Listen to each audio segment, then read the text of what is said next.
Hayırlı irte, ilning tüp telekanalında Tatarstan yanılıkları studiyada Çulpan Emiri bizning bugungi çağrılışda. Жылы ұйық қойнар ош. Урыннарда махсус операцияда қатнашушы солдатларға ярдәм ұйыштырушы кең құлаш белән дәвам итә. Тату сыйныф серләре. Шул исемдәге бәйгенең Актаныш районында узган этабы нинди нәтиҗәләр биргән? Ил куәте икмәктә. Елына 500 тоннага якын икмәк күмәч җитештерүче Опас икмәге җәмгыяте үз алдына яңа бурычлар куя.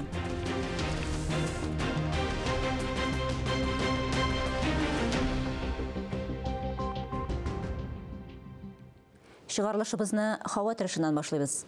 Бу атна дәвамында Татарстанда һава тырышы тотрыксыз була, чираттагы циклон жылы алып килә дип фаразлый синоптиклар. Бүген 24 гыйнварда республикада аязучан болытлы һава торышы көтелә. Көндез урыны белән бераз кар яурга мөмкин. Һава температурасы 13 градус салкын. Юлларда бозлавык саклана. Игътибарлы һәм сак булыгыз. Иртәгә дә кар яуы ихтимал. Көндез һава температурасы 11 градус тәшкил итәр дип көтелә. Узган атнада Татарстан Казанышлар Республикасы автобус марафоны старт алган иде. Автобус 1 мартка кадәр республиканың 29 районында булып чыгарга тиеш. Бүген автобус Болгарга юл тотты. Шушы көннәрдә автобус Нурлат районында булып китте. Район казанышлары турында парламентарийлар, экология министрлыгы вәкилләре һәм муниципаль берәмлек башлыгы сөйләде.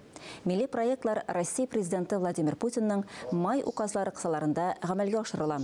Ул аны 5 ел элек башлап җибәргән. Беренче чиратта алар тормыш сыйфатын яхшыртуга, уңайлы шәһәр мөхите булдыруга, халыкның икътисади активлыгына юнәлдерелгән. Һәр проект федераль һәм республика программаларына да кагыла. Милли проектлар ярдәмендә һәр бер районга кирәкле ярдәмче программаны тормышка ашыру мөмкинлеге туды. Владимир Путин федераль дәрәҗәдә күп балалы гаиләләр статусын раслаучы указга кул куйды. Документ рәсми порталда басылган. Указ ярдәм чараларына да кагыла. Ярдәм чарасын гаиләләр олы балага 18 яшь тулганчы яки бала көндезге бүлеккә укырга керсә 23 яшь тулганчы ала. Указ балалар тууга һәм тәрбияләүгә, хезмәт пособиялары, пенсиялар, һөнәри белем бирү һәм өстәмә һөнәри белем алуга бәйле пособияларга да кагыла. Төбәкләргә күп балалы гаиләләргә социаль ярдәм күрсәтү чараларын шул 6 яшькә кадәрге балаларны дарулар белән бушлай тәэмин итү, транспортка бушлай йөрү, мәктәпләрдә бушлай туклану, мәктәп һәм спорт формасы белән тәэмин итү, торакка түләүгә ташламалар бирү һәм башка ярдәм вариантларын билгеләргә тәкъдим ителгән. Башка темаларга күчәбез. Республикада тату сыйныф серләре бәйгесе елда оештырылып килә. Әлеге бәйге мәктәп укучылары һәм ата-аналар катнашында уза. Инде барлык районнарда бәйгенең муниципаль этабы үтте. Актаныш районында бердәмлекне раслаучы чарада кем алдынгылыкка иреште? Бу турыда алдагы язмада.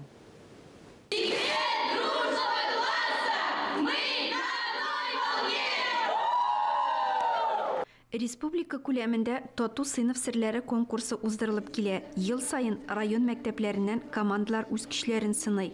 Быел да иң-иңнәрне ачыкладылар. 23 мәктәп укучылары, укытучылары һәм инде ата-аналар белән берлектә шундый көчле әзерлектә узды быел. Бәйгедә 23 мәктәптән ата-аналар һәм укучылар катнашындагы 23 команда үз көчен сынады. Конкурс нигезләмәсе буенча алар үзләрен берничә юнәлештә ача. Аның берсе инде визитка. Монда һәр мәктәп үзенең тату сыйныф икәнен күрсәтергә тиеш. Һәм икенчесе инде безнең алар проектларын яклыйлар. Монда төрле юнәлешләр буенча алар үзләренең проект эшчәнлеген күрсәтәләр. Зур теләк белән катнаштык ди сәләтле балалар өчен гуманитар гимназия коллективы. Әлеге гимназиядан 6 сыйныф укучылары тату сыйныф серләрендә мәктәп данын яклый. Без бу проектка бик озак әзерләндек, бик тырышып әзерләндек. Укытучылар белән, ата-аналар белән татулашып беттек. Кадет мәктәбе укучылары үзләренең чыгышына патриотизмны өстенлекле юнәлеш итеп алган. Без бөтен мероприятиеләргә үзебез бергә катнашабыз. Балалар безнең тату, ата-аналар тату, гел бергә җыелып шулай әзерләнәбез. Наш класс очень дружный, мы друг друга поддерживаем всегда. Район үзәге мәктәпләре командаларының чыгышларын жюри баллар ярдәмендә бәяләде. Конкурсның муниципаль этап җиңүчеләре итеп 2нче санлы Актаныш урта мәктәбе командасы билгеләнде. Регина Саляхова, Ләлә Зайнуллина, Татарстан яңалыклары, Актаныш районы. Республикада махсус хәрби операцияда катнашучыларга төрле ярдәм күрсәтү дәвам итә. Кукмара районы да әлеге игелекле эшкә инде күптәннән кушылды.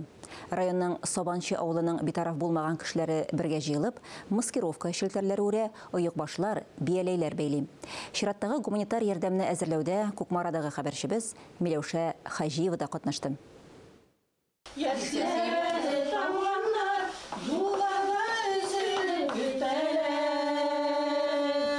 Татар халкының милли җырлары җылы һәм рәхәт авыл мөхите. Собанчы авылында яшәүче хатын-кызлар бергә җыелса, аларның көннәре шулай уза.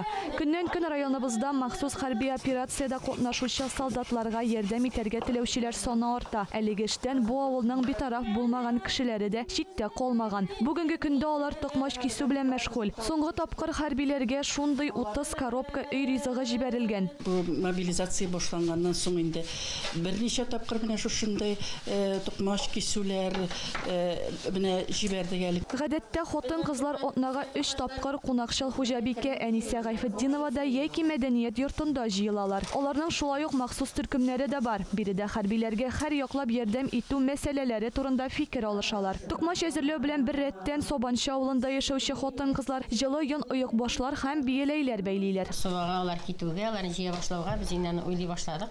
Шушылай ярдәм итәргә кирәк диеп, алар киткәннән соң алар кышка таба керә башладылар.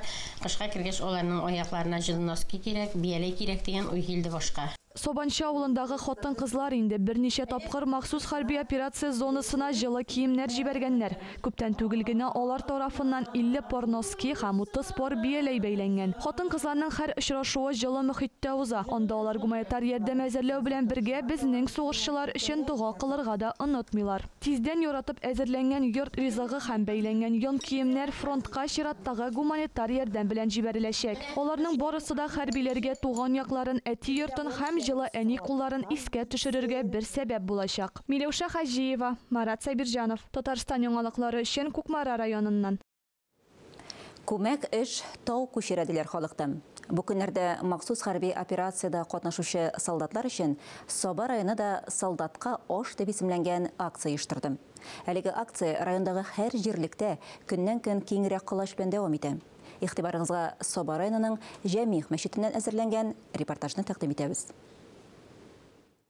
Соба Җәмигъ мәчетендә иртәдән үк эш гөрли. Солдатка аш акциясында катнашучылар, волонтерлар кечкенә капчыкларга аш тутыру белән мәшгуль. Тутырылачак ингредиентлар пешерелгән, туралган, махсус ясалган киптергечтә киптерелгән. Әлеге акцияга кушылырга Сызрань шәһәре волонтерлары этәргеч биргән. 3 кешедән башланган эш бүгенге көндә 300-гә якын волонтер инде булды. Һәм әлбәттә, Аллаһка шөкер, менә балтачлар да, теләчеләр дә безнең белән берлектә инде бу эшкә алар да тотындылар. Шул Сызраньның рецептларын алып, алар да бик көчле итеп эшләп баралар. Солдатка аш акциясында катнашучыларның үзләренең социаль шелтәрләре бар. Бу аларга эшне тиз арада оештырырга ярдәм итә. Продукция җитмәү ачыкланганда да аны хәл итү авырлык тудырмады диләр оештыручылар. Бу очракта шәхси эшмәкәрләрнең ярдәме зур булуны да ассызыкладылар. 4 төрле аш безнең: рассольник, борщ, победа без инде батыр дип әйттек, аларныкы победа иде, исемнәр куштык инде: рассольник, борщ, анарсын тукмач ашы и харчо. 4 төрле аш әзерлибез. Соба мәчетендә волонтерлар, улары махсус хәрби операциядә булган әниләр кулга кул тотынышып эшли. Алар арасында Шәмәрдәннән бакчачы Илсияр Кәбирова, Юлбаттан тракторчы булып эшләгән Вәсилә Шымсетдинова да бар. Шактый күп эшне, мәсәлән, кислегән токмачларны өйдә газ духовкаларында киптергәннәр. Шул коробка эшенә балалар ясаган рәсемнәрне, теләкләрне һәрберсен шул коробкаларга тутырып барабыз. И сухари ипи киптердек инде. Аларны да шунда коробкага упаковать итеп тутырып җибәрәбез. Ингредиентлардан тыш аш һәм аны әзерләү тәртибе, кем тарафыннан әзерләнүе турында белешмә язуы да урнаштырылган. Исап-хисап эшләрен бик зур төгәллек белән Эльвира Каюмова алып бара. Шыңар җирлегендә дә күмәкләшеп эшкә керешкәннәр. Туктар авылыннан 4 малай әнисе Фәнзия Хәбиеваның улы Фәниз махсус хәрби операциядә узган ел ахырында гына улы Әнис тә армия сафларына алынган. Вакыт булуга мондый эшләрдә дә катнашам ди ул. Бу көннәрдә 2000-нән артык порция аш пакетларга тутырылды. Гомумән 2 атнада барлыгы 4000-нән артык порция аш әзерләнгән. Шулай ук шактый күләмдә турап ипи дә киптереп пакетларга тутырылган. Динә Нәшмәдинова, Гөлназ Вахитова, Резил Нигъмәтов, Татарстан яңалыклары, Саба районы. Ватаныбыз язмышына битараф булмаган кыюлык, батырлык күрсәтергә, ватаныбызны якларга әзер булучыларны батыр контракт хезмәтенә кабул итү үзәгендә көтәләр. Ул бер тәрәзә принципы буенча эшли. Исегезгә төшерәбез, контракт төзегәндә бер тапкыр түләнә торган акча күләме 195 мең сум, махсус операция зонасында булганда ай сайын 210 мең сумнан башлап түләү каралган. Эфирда Татарстан яңалыклары, чираттагы хәбәрләргә күчәбез. Икмәк барысына да баш. Икмәк тормышның нигезе дип ипи турында халык телендә бик күп әйтемнәр, мәкаләләр бар. Чыннан да, икмәк табында иң кадерле, иң кыйммәтле ризыкларның берсе ул. Алдагы видеоязмада Апас икмәге җаваплылыгы шикләнгән җәмгыяте турында. Узган елда биредә 476 тонна икмәк җитештерелгән. Әлеге оешмада барлыгы 22 кеше хезмәт куя. Ә шушы көннәрдә алар еллык эшчәнлекләренә нәтиҗә ясап, киләчәккә максатлар, бурычлар билгеләде. Хәләл иттән ясалган пилмәннәр, токмачлар, гөбәдия, кош телләре. Районда урнашкан Апас икмәге җаваплылыгы шикләнгән җәмгыяте үзенең эшчәнлеген 2018 елда башлап җибәрә. Апас икмәге район халкы яратып ашый, яратып итүче ала сатып ала. Алда көндә шулай бер коллектив булып, бер район өчен хезмәт итәбез. Хезмәтегез өчен бик зур рәхмәт. Мин горурланам сезнең белән. Күрәсең, күпме продукция чыгарасыз. Sizin bile gururlarına bular. Avda bu stratejik объект, kızlar sizin hizmetiniz için big zor rahmet, big şad, довольный. Очрашу тантаналы рәвештә бүләкләү белән дәвам итте. Чарада нәтиҗәле, намуслы хезмәт куючылар билгеләп үтелде. Ипидә пешерәм, токмачта ясыйм, эшемне яратып башкарам. Рәхмәт җитәкчеләребезгә. Бүген мине бүләкләделәр. Рәхмәтләр бирделәр. Эшемне бәялиләр, Аллага шөкер, рәхмәт. Шимал кайтару буенча эшлим, кибетчеләргә, автолавкаларга. Җәмгыятьтә 15 төрдә икмәк, күмәч, 5-6 төрдә токмач, шулай ук кондитер эшләнмәләре, татар халкының милли ризыклары җитештерелә. Алар үз продукцияләре белән район халкын тәэмин итә. Төрле чараларда, бәйгеләрдә, ярминкәләрдә күргәзмә белән катнаша. Алия Галиуллина, Гөлназ Валиева, Гадел Галиев, Татарстан яңалыклары, Апас районы. Татарстанда мохтаҗлар өчен бушлай кайнар ризык таратучы 18 пункт ачылды. Түбән Кама районының Кама аланы бистәсендә дә шундый пункт эшли башлады. Ул мәчет территориясендә урнашкан. Анда авыр тормыш хәлендә калган һәркем мәрҗәгать итә ала. Төшке ашны үзләре килеп ала алмаган кешеләргә волонтерлар ярдәм итә. Исегезгә төшерәбез, шундый пункт Түбән Камада 3 ел элек эшли башлаган иде. Ул районның имам мөхтәсибе Салих хәзрәт Ибрахимов башлангычы белән ачылды. Ярма, он, токмач, май. Волонтерлар азык-төлекне тартмаларга тутыра. Берничә сәгатьтән күчтәнәчләр Камаланы бистәсендә булачак. Биредә кайнар ризык тарату пункты ачылды. Салих хәзрәт Ибрахимов шундый куанычлы хәбәр белән уртаклаша. Аллаһның рәхмәте, безнең тагын бер кайнар ризык белән тәэмин итү нокта ачылды. Ачылды монда компаниянда, шуңа күрә мохтаҗлар монда килә ала. Әлбәттә без аермыйбыз, мөселманмы, православный христианмы. Мохтаҗларга кайнар аш тарату пункты мәчет территориясендә ачыла. Ризыкны шунда ук пешерәләр. Мәхәллә имамы Габделкәрим хәзрәт Яруллин сөйләвенчә, хәзер алар карамагында 70ләп кеше. Ихлас үзәге белән ярдәм итү үзәге белән инде эшли башладык. Аларның мисалында алар безнең белән үзләренең тәҗрибәләре белән уртаклаштылар һәм безгә инде алар шулай ук матди ярдәм күрсәтәләр. Һәм менә Аллаһның рәхмәте белән менә бу зур эш башланды. Бүген көндә 70кә якын порция ризык таратыла мохтаҗларга. Шуның бер 25ләбен алалар безнең волонтерлар һәм илтеп бирәләр адресларга. Бар шундый кешеләр, кем операциядән соң, кемнең күзе күрми, кемнең аягы эшләнми әйбәт. Менә шундыйларга инде без илтеп бирәбез. Шул юлда каралган, илтеп бирүдә каралган адресларга. Азык-түлек капкачлы махсус савытларга салына. Алар җылыны озак саклый, барып җиткәнче төшке аш суынырга өлгерми. Ассаламу алейкум. Исән-сау торасыңмы?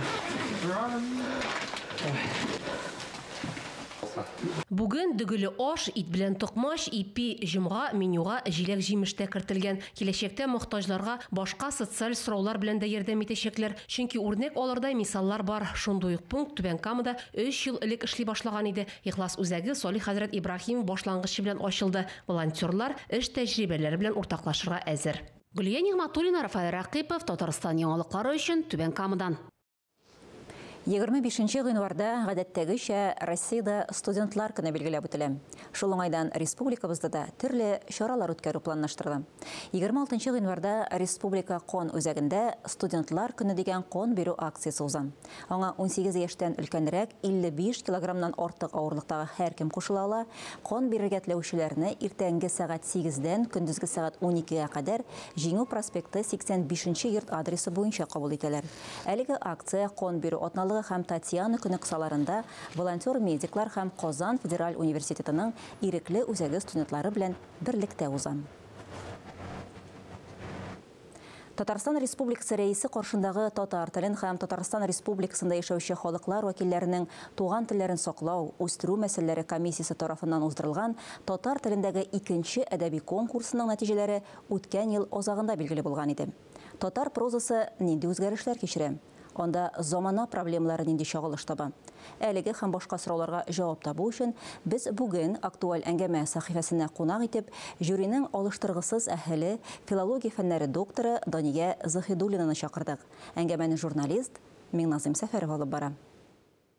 Хәерле көн, Дания ханым. Хәерле көн, Миназим әфәнде. Урак өстендә вакыт тауып студияга килү өчен беренчедән рәхмәт. Без урак өсте дигәндә президент каршындагы телләр комиссиясе оештырган бәйгедә килгән романнарны укуны күзәтеп табыз сезне, ниме? Шуннан да бездә урак өсте. Әгәр без ноябрь, декабрь айларында инде повестьлар, хикәяләр укып рәхәтләнгән булсак, декабрь аенда мин үзем романнарны укып бетердем. Гәрчә романнар күләм ягыннан бик зур язылганнар, дөнья әдәбияты инде кичкенә романнарга күчкән вакытта безнең татар язучысы 700, 800, 600 бит роман язуны бернигә дә санамый икән дип уйладык без. Марксның капиталыннан ким булырга тиеш түгелдер, күрәсең. Әмма романнар буенча да инде беренче нәтиҗәләрне чыгарырга була. Гәрчә әле кайбер экспертлар романнар укуны дәвам итәләр. Мин үзем романнар белән танышуны тәмамладым. 23 роман кергән иде. Моннан тыш романнар арасында 2 повесть һәм 1 хикәя булып чыкты. Һәм бер текст ул инде роман түгел, бәлки кешенең үз тормышы, үз эшчәнлеге турында сөйләүе, фотолар белән шундый бер текст булып чыкты. Шулай итеп романнарның саны кимеде. Юк, менә 23 роман түгел, инде без бүген сүз алып барабыз куядыр 17-18 роман турында.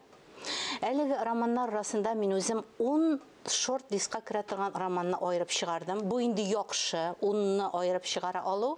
Һәм хәзер без шорт-листны игълан итәр өчен башка экспертларның фикерләрен көтәбез. Татар романнары арасында менә күләм зурлыгы, әлбәттә, ул инде иң зур кимчелекләрнең берсе дип саныйм мин. Шул ук вакытта роман жанрында татар әдәбияты әле аерым бер кешенең, аерым бер нәселнең тарихы турында, шәҗәрәсе турында сөйләүдән китә алмый. Яхшы романнар бар. Алар турында инде шорт-лист булганнан соң гына сөйләргә буладыр. Бу очракта мин әле алар турында әйтергә хокукым юктыр. Ә менә повестьлар, хикәяләр турында инде сөйләргә мөмкин. Чөнки повестьлар, хикәяләргә бит инде йомгак ясалды. Менә алар турында әйтеп китсәк. Беренче конкурс белән чагыштырганда хикәя жанрының алдарак булуын күрсәтте. Беренче конкурста хикәя жанрына караганда минем үземә повестьлар көчрәк түгел микән дигән фикер калган иде. Барлыгы 59 хикәя кергән иде. Мин шуларның 30-ы, яртысы Казан утларында бирегә лаек дип саныйм. Ул инде зур күрсәткеч. Повестьларга килгәндә, повестьлар шулай ук сон ягыннан шактый 30 повесть тәкъдим ителгән иде. Мин үзем шорт-листка 10 повесть аерылып алынса да, 7 повестьны көчле повесть буларак аерып чыгардым. Аларны шулай ук Казан утлары битләрендә укучыга тәкъдим итәргә була дип саныйм мин үзем. Менә укыган вакытта теге тишкә тия торган, борчый торган кимчелекләр дигәндә, әлбәттә редакцияләнмәгәнлек күренә. Редактор кулы кирәклеге күренә күп кенә әсәрләрдә. Менә быелгы әсәрләрдә повесть хикәя жанрларында мин телнең матур, чиста, татар теле сыгылмалы, бизәкле образы татар теле булуын аерып әйтә алам. Һәм шулай ук аларда татар халкының теге сабан туйгына түгел, менә башка бик күп йола гадәтләре, вакыйгалары, бәйрәмнәре турында сөйләүләр шактый күп урын алып торалар.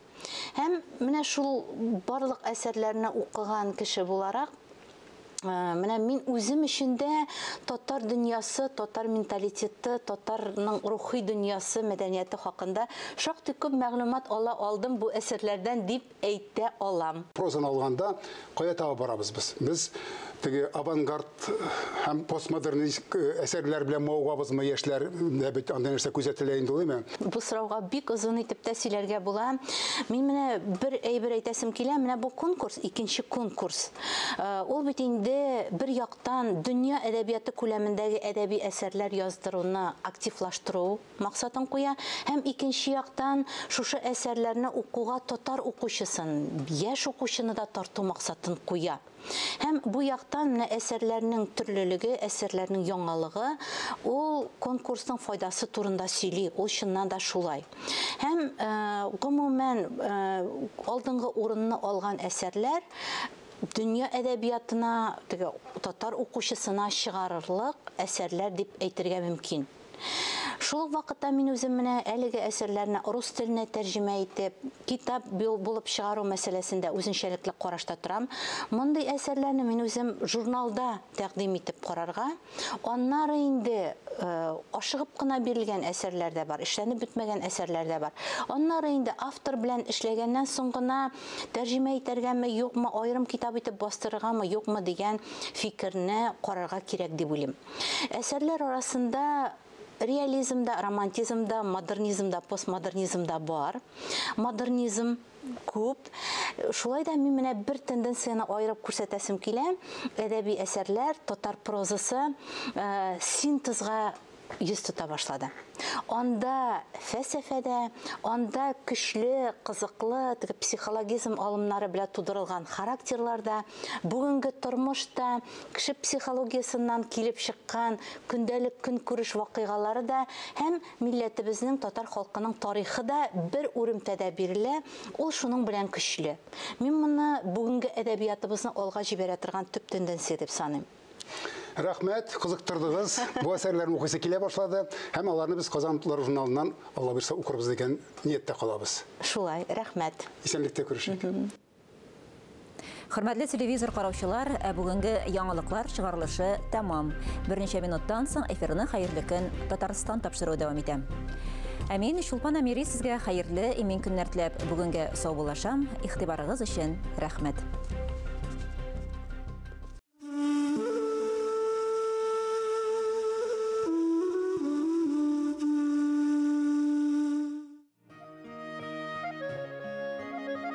Шөкер, бар күркәм кешеләр, кояштай күңелләре, жан сафлыгын маяк итеп бу җирдә йөрүләре.